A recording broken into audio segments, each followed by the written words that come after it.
Talksport this morning, folks. Jim White, Simon Jordan and Martin O'Neill. And it's old Martin I want to focus on. You know I've said it on here in the past, well, for those that follow the channel from its early days. Martin O'Neill, for me, I think it's been criminal. He's never, ever got that top job that I think his talent deserves. I think he would have made a top manager with a top team. He never got that chance. I think he's probably the most underrated manager of the last 20-30 years. Many will disagree. I know that they will. I won't go into the arguments now that have got for him rather than against him. I know what the against will say, but many that would be against him wouldn't look at the side of him that would warrant that top job or wouldn't realise what we're in. But I do. Anyway, that's by the by. I'm talking dribble yet again. Yeah, all I want to say is I don't get a chance on a Monday to listen to much talk sport. Work gets in the way.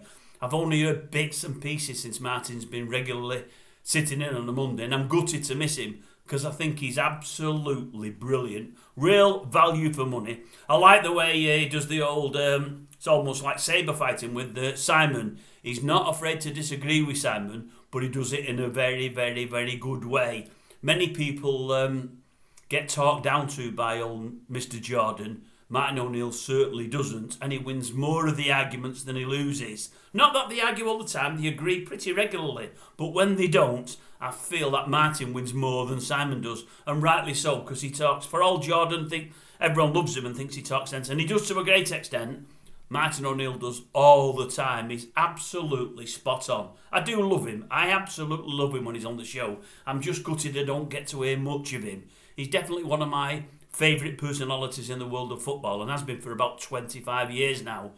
Anyway, I hope my working life is going to change in the coming weeks and I might have a bit more time on my hands on a Monday. If I do, I'll be listening in. You watch, I'll get some more time on my hands and O'Neill will be gone, like Souness was. I was listening to Souness a little bit, got to like him all of a sudden. A couple of weeks later, where's he gone? I missed a couple of weeks and he'd gone. Unbelievable.